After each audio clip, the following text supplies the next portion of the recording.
Awesome. All right.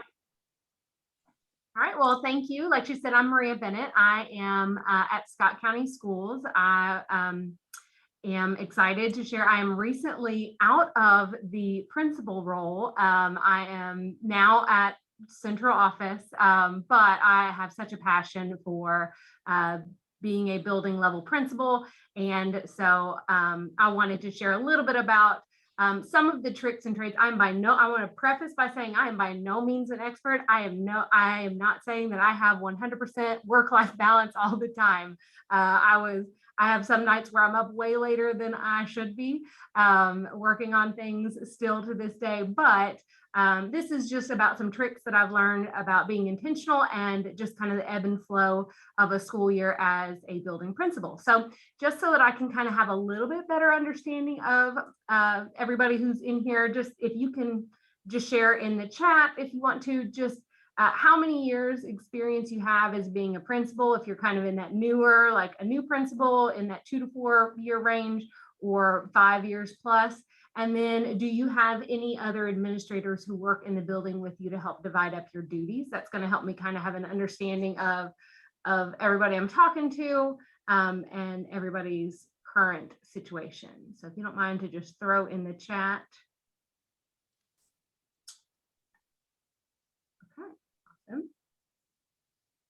First year as a principal. Yay, Tiffany.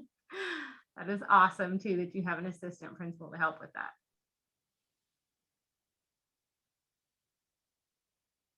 5+, 2 to 4. Okay, so it looks like several of you have an assistant principal. Shannon, I'm with you. I did not have an assistant either, so that adds its own challenges. Sometimes having an assistant can present a challenge as well, because you're trying to not only work your schedule, but their schedule as well. So as I was thinking about this, and this just helps me kind of know, we've got some that are new and then some who've had several years of experience. And again, having several years of experience, we're still always learning. So that helps me out.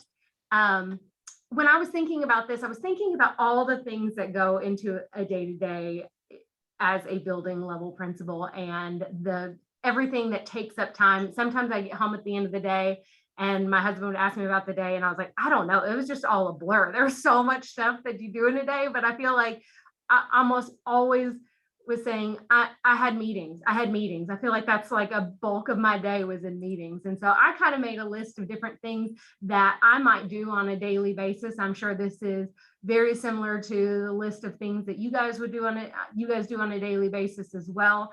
But there's a lot of things that go into, and these are more the static things, the things that you know are always going to be there. And then I started thinking about really what consumes so much of the day is all those off the cuff things that happen. You know, you may get a parent phone call first thing in the morning or a lovely parent drop-in first thing in the morning. And with that may come an investigation into student behavior. It could have paperwork that goes with it.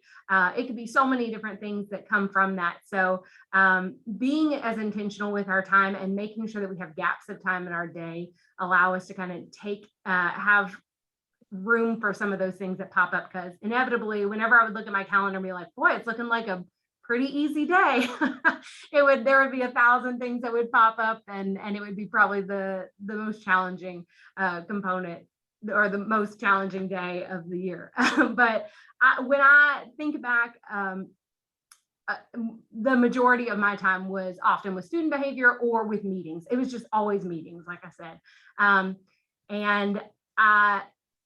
So she talked about standard 4. I also talked about how there is some operations and management that goes into this as well. So I do think it touches into that standard 9 and thinking about how we use our resources, because sometimes we think about resources as, you know, how we are fiscally sound as a building leader, and how we use our human resources, but it's also our time. That is probably our most valuable resource, and it's one that we can't get more of, no matter how much we beg. You might be able to beg for some extra money or some extra staff, but time is just something that is very precious. And so I always try to think about not only how I'm able to use my time efficiently, but how I'm also able to create systems so that I can allow my teachers to use their resources. If you look at that, that seek, acquire, and manage physical, and other resources. And like I said, I think this falls into the other resources, and protecting that protecting teachers and other staff members' work and learning from disruption. I felt like the more intentional I was with my time, the more it allowed me to help them make the best use of their time. So, one of the things I always thought about is I wanted to think about how I could be efficient with my teachers' time without sacrificing family time. I started my role as a principal as a mom to a very young. I started my role as principal with a 1-year-old at home, and so I had to be very intentional with my time. My husband is a firefighter, and so he's gone every third day. He's gone for 24 hours. So I had to be intentional with my time so that I could be home, and this was almost out of necessity. I had to be very efficient with my time. And as I mentioned earlier, I did not have an assistant. I had a counselor who was able to handle some of the ARCs with me as well. But I'm coming at this from a standpoint of a elementary building level principal for 7 years without an assistant to help me with a lot of the day-to-day. Like I said, she was able to help. My counselor was able to help with ARCs, but PLCs and faculty meetings and parent meetings, those all fell on me. So I have found in doing building level administration that there is a definite cycle to a school year. And I don't know if you guys have noticed that as well, especially those who've been doing it for 3, 4, 5+ years. I started to notice it around year 3. I would always seem to find that there was very stressful times of the year, very full times of the year. So I tried to break down, I shared this with some of our building leaders across our district as well, and they found it to be helpful. So this is just kind of, when I look at a year at a glance, I kind of broke down what a year looks like. And I think it's important to understand the cycle of the year so that I can start to be intentional with which things I place in certain months. So for example, July, really after the first week of July, you're hitting the ground running. I might get a vacation in on the first week of July or so, but you're really gearing up for the beginning of the school year. August was always a very late, every single year, late nights. My husband and I finally, after a few years, realized we're only eating takeout in the month of August. That's all we've got time for. And we came to terms with that, and we were okay with that. It was kind of we're not eating dinner at home. We're going to eat when we can. Lots of late nights in August. And so I think that's really helpful for me as a parent too, to kind of recognize that they are going to be late nights, and there's a partnership there with my spouse, and being able to understand that that was going to be a month that I was not super available. I put on here September, I feel like is a very, very full month for building administrators. When you think about, you've gotten past the first couple weeks of school, you're really into the heart of the school year, but you are still doing a lot of that prep stuff as far as helping teachers write PGPs and student growth goals. You're getting your initial meetings for evaluations for TPGS set up. You've got a lot of ARCs in that month. That's also when the district starts any of their meetings, principal meetings and district level meetings. You're also starting to do CSIP prep. So I found that in September was a very, very difficult and very full month for me as an administrator, probably one of the fuller months of the entire year. And so with that, I gave myself a little bit of grace on, I didn't necessarily start evaluations until October most of the time, because I recognized that was a very full month. So when I was planning for my evaluations of teachers, I would start doing some of those in October, November, December instead, because September was already a very full plate. When I would have PTO would ask to do a back to school something, I would say we can do it in August or we can do it in October. But I recognized that September was a very full month. It was a very challenging month for me. And what I always found, it was in September and in January. I'll show you the next slide in just a second to show that September and January were the most challenging months for me as a building principal, just as far as the amount of work that had to get done. It wasn't even the late nights. It was just the amount of work that had to get done in those months.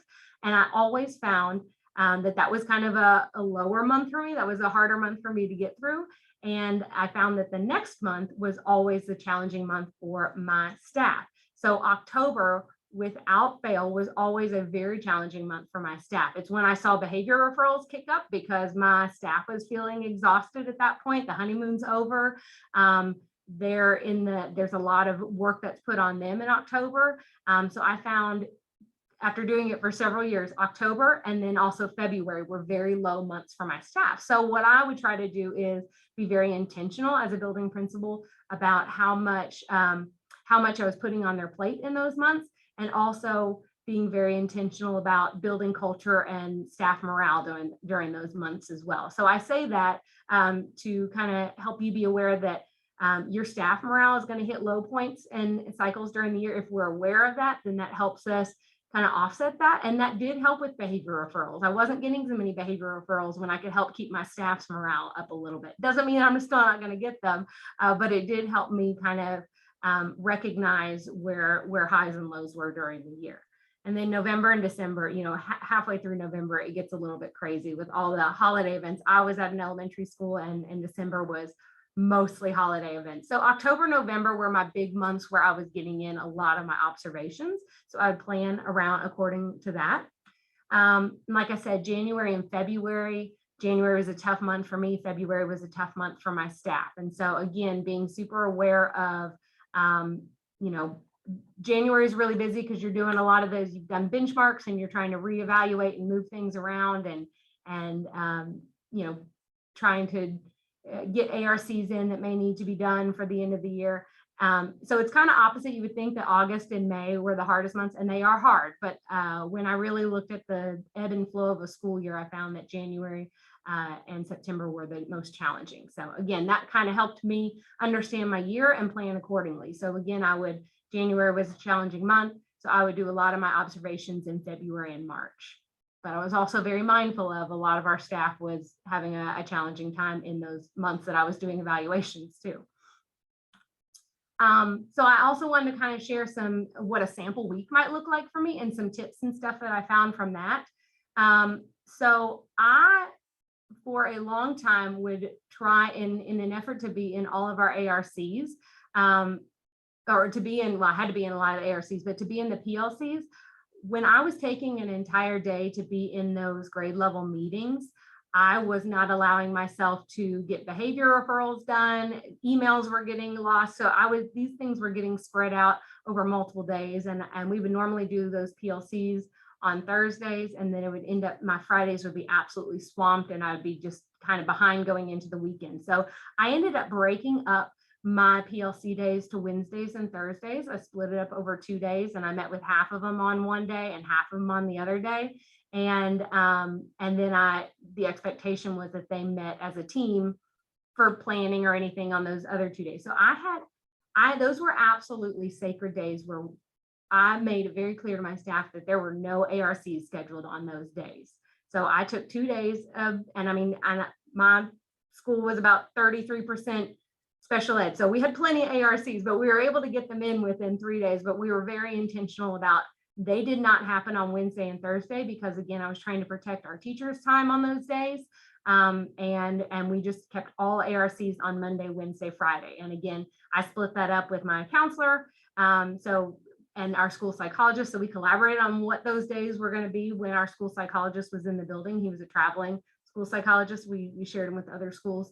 So I had to be very intentional on which days we were going to do ARCs and which ones we would never touch. I think the teachers really appreciated that also because it felt like their time was valued as well.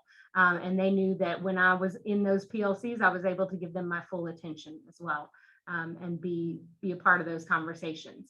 So again, I did ARCs on Monday, Tuesday, and Friday. I could do observations really any day of the week. That freed me up to do observations, but any of my pre and post conferences, I never did on Wednesdays and Thursdays. I never touched planning time for teachers on Wednesdays and Thursdays and left that completely open for them to, again, have that productive time. And then they kind of knew that Monday, Tuesday, Friday were up in the air. They were possibly going to have one of those days taken, but I would always reserve their Wednesday and Thursday. And I felt like that gave our teachers kind of some safety and security in knowing that their time was going to be protected as well. I always clumped any of my after school events. So I always had faculty meetings on Mondays. That was the day that the staff liked to have faculty meetings. So I always made sure that my site-based meetings were also on Monday. So I was kind of selective about that was probably the most freeing thing about being a building principal, was realizing I had control over the schedule and I got to choose when a lot of those meetings were. And so I had to be intentional with choosing to put those on days that worked for my schedule and worked for my family's schedule. So my husband always knew Mondays were going to be the day that I was staying late every single week. I would choose 1 to 2 days that were going to be late days. And then I would, if there was things that need to be done, I would kind of save them for those late days. I wouldn't stay late every single night of the week. I didn't have the ability to stay late every single night of the week. So I was very selective on, I'm going to choose 2 days and those are going to be my late days. So those were typically Mondays and Thursdays. I knew that I was going to stay later. Sometimes I would have things that would pop up on a Tuesday that were not pressing. And I would say that's going to be something I'm going to work on Thursday after school. I'm going to talk a little bit about how I plan out my observation days as well, but I try to be very intentional with that. So again, no ARCs or post conferences on Wednesday, Thursday. Most of the time I had all my building level or district focus was on Tuesday. I had principal meetings. That was when our district chose a lot of our meeting days. So I just tried to keep those days free. And again, just try to clump some of my meetings that I do have after school. I do PTO on those same nights that I knew I was going to stay late. I always sent out a monthly calendar as well. It helped keep me on track to kind of think a month or two in advance. And so I was always kind of pre-planning what was going to be happening. It helped our staff a lot too. It helped, I think, them feel like they knew what was to be expected, and they knew that once something was on the calendar, it was on the calendar for good. And I did not sway from that. I really tried to keep that as, I tried to, once it was on the calendar, it was a set deal. And I think that they kind of enjoyed those boundaries and knowing that that they weren't going to have to, oh, are we really going to have a faculty meeting? Yes, if we put it on the calendar, it's always going to be on there. So I think that just like in my classroom, I think that those structures help everybody feel a little bit safe and give everybody a safe working environment as well, to know how much you value time. And then I put everything in my Outlook calendar. I am not saying that I love Microsoft Outlook more than Google Calendar. However, I have found that having multiple calendars is something's going to slip up, something's going to fall. So I put everything in my calendar. I even put my personal things in my calendar because well, one, if I had a doctor's appointment, there's ways to, even if I'm sharing out my calendar with everybody, there's ways to keep it private. They don't have to see all the specifics of my appointments, but I did keep my personal things on there because it helped me kind of know what maybe that I had certain events on a Thursday night. So Thursday this week might not work to be my late night this week. So I always kept those all on one calendar. I did not do a school-wide calendar. Everybody's calendar kind of was tied to mine. I would send out calendar invites for ARCs and faculty meetings, and they were all on mine because I needed to see them anyway. I wasn't going to flip back and forth between calendars. So that was just what worked for me, was to have just one calendar. I use a lot of color coding in my calendar. If you have not figured out how to color code in Outlook, it's really very simple. When you right click on, actually, I could probably even show you. Can you see my calendar at this point? Hold on, maybe not. Can you see my calendar? Okay. So when you just right click on an event that you have, you can go down to categorize, and I have different categories that I keep everything in. These are my big categories. When I want to change it out, I can choose all categories, and you can change out the colors. But I'm a visual person, so it helped me as I was going into the week to look at it and go, okay, ARCs were always magenta. Oh my gosh, I have a ton of magenta on my calendar this week. I've got kind of an ARC week. I need to be in that mentality. Or green was always when I was doing observations. And so if I had a huge week of just green, when I could just visually scan my week, it helped me know that, okay, I'm doing a lot of meetings with people. I'm kind of in observation mode this week, and that needs to be my focus. So the color coding for me was always very helpful. So I highly encourage it if you're a visual person. It may not work for you. All these things, some may work for you and some may not, but that one was always really big for me. Another little tip I found is that I would keep the grade level when their planning was over in my Saturday, Sunday in my columns there. I would have their RTI time and their planning time, so that when I was trying to schedule a post-conference with somebody, I wasn't having to go back and try to figure out, okay, she's in third grade plannings at this time. So I just set that as a repeating non-alert, no reminder little holding place on my calendar on my Saturdays and Sundays. So then I wasn't always having to flip back and try to find what people's schedules were. Also, when I was scheduling ARCs, it made it very easy to know, okay, I've got a 5th grade ARC. So I knew exactly what time I needed to schedule those for. So important dates and kind of building level times. I always put those in my weekend columns. And like I said, I share it out. I think it's important for our staff. I always thought it was important for my staff to know what was going on in my day. There's one time I shared it out and somebody accidentally loaded it to their calendar. So it was like overlapping theirs. And they were like, this is terrible. I do not want your life. I do not want your calendar. But it did help them kind of have an idea of what I was doing in a day too.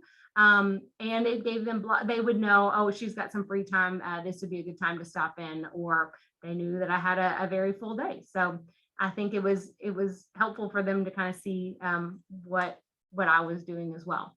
I never planned ARCs back to back, although I made a liar of myself. I knew this one was only like a 10-minute one, but most of the time I would give 15 minutes between meetings at the very, very minimum. I think that we need that time to kind of decompress after a meeting, and sometimes they run long, and there's nothing more stressful than getting ready to, you've got a meeting and you're trying to wrap it up and a parent's talking and you're feeling like you have to be rude and cut them off, and then you go in late to the next meeting and then you just kind of feel like you're behind all day long. So I would always try to give 15 at the very minimum between meetings, and then a lot of times I would try to do 30 minutes.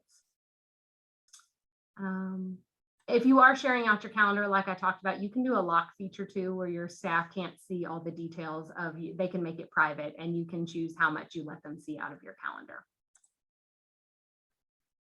So a couple other organizational structures, and these are all in my resources too. So I've included them on my grid. So if you want any of these, I made a forced copy of my Google Sheet, so you're welcome to any of it. When I was planning observations, I would lay out this is just an example of staff. I would lay out what their evaluation year was. I would kind of know if they were in a 1-year cycle, because I had a lot of brand new teachers that year, or if they were in a renewable contract at that point. And if they were on OPGS or TPGS, I would keep track of how I had their PGPs and their student growth goals. And then what's grayed out is ones that I didn't have to do observations on for the year. So I kind of kept in white so I could, again, visually scan and see that I had a whole bunch of observations that I need. I had a bunch that year of ones that needed a full in the beginning half of the year and a full at the end of the year. So I was able to space those out. I would maybe do one of those a week, 1 or 2, and I would try to throw in minis in between there. So I use that to kind of organize my observations and then plan accordingly. And then I would also use it, I would just copy for the next year, and then all those dates were already in there. So then I was able to track, okay, well, let's see, I did Robin, I did her in January, I did her in the 2nd semester. I'm going to try to get her in the 1st semester this year. So I would try to be intentional about how often I was seeing them. I don't know if you guys are like me. I feel like I was never in classrooms as much as I wanted to be in classrooms. And so I kind of made another tracker. And again, this one's in there as well, where I could be intentional about how frequently I was going into classrooms. So I had all my teachers listed out, and then I would highlight weeks where I was in their PLCs, or if we did an RTI progress meeting. So I was just kind of tracking what I was doing with them and who I wasn't getting a chance to go see very often. I felt like I almost always had a free chunk of time between 8:30 to 9. And so I was always seeing the same teachers because others were in specials, or I might get a break around lunchtime and half the people were in specials at that point. Again, that's helpful too, to know who's in planning at different times. So you knew kind of when just glancing at the calendar, like I've got 20 minutes, I want to get into a couple classrooms. Who's out at planning right now? You could easily look at your calendar and see that and plan accordingly. And then nothing, there's no systems that are foolproof. These are things that work for me. These are tricks that worked for me, and worked because that's kind of the way my brain worked. But I would regularly get feedback from your teachers and ask them how they feel like their time's being protected, and see what's making sense and what's not making sense. Because if it does not make sense to you, no matter how many tools you use or how many tricks you, if it doesn't make sense to you and if it's not efficient for you, it's not going to be successful. So, so I just felt like it was really important it's really important, whatever you do, to make sure that it works for you and that you are carving out time for yourself, carving out time for you with your family. Again, like I said, only choosing 2 days. Maybe you cannot feel like you can go home and turn school off until you've gotten everything done, and you really need 3 days. That's fine. That's between you and your family, how many late days you want to have. But I think it is important that you are still carving out time to turn things off. It is such a difficult job. Being a principal is extremely challenging, and you have to make sure that you're taking time to recharge, and not only on the weekends, but taking one night a week every once in a while to just kind of say, I'm not bringing work home. I really, really tried to not bring work home as often as possible. I think you could ask my husband, around CSIP, there was going to be work being brought home, but I really tried to leave what was work related at work. It helped me kind of compartmentalize my life a little bit, and also helped when you have a 3-year-old at home asking, they want you to play, and if you've got a bag full of stuff, that's where your mind's going to be. And so I really tried to not bring work home as often as possible, and really tried to, like, I might say, hey, I need 3 nights this week that are going to be late, but once I am home, I'm going to turn off school and be mentally present with my family. And so so I tried to be more efficient with the time that I had in the day, so that I could be able to be fully present with my family in the evenings. And that's about all I've got. Like I said, if you guys have any questions, I've got those resources, like I said, in that sheet, so that you are welcome to go through that. I will also include I'll put this slide deck on there as well. So if you wanted to go back and refer to anything, you certainly can. But I think there's just like a couple minutes left if anybody has any questions.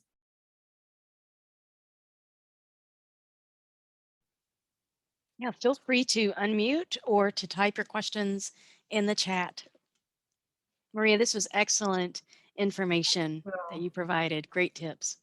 Thank you. I don't know that, I mean, like I said, I don't think it works for everybody. Everybody's going to be a little bit different. But I think knowing, like I said, knowing the ebb and flow of the year, hopefully helps you be a little bit more intentional with your time, and know when your teachers might need some extra time as well. And my email's there if you have any questions. I really enjoy, developing systems. I'd be more than happy. Like I said, I'm not in the principal role anymore, but I'd be more than happy to, if you had any questions or wanted to know specifics to your school, I'd be more than happy to Zoom or set up a phone call, or kind of touch base with you if you wanted to run through some things. Sounds like you'd be a great thought partner for some folks. Thank you. I'm going to go ahead and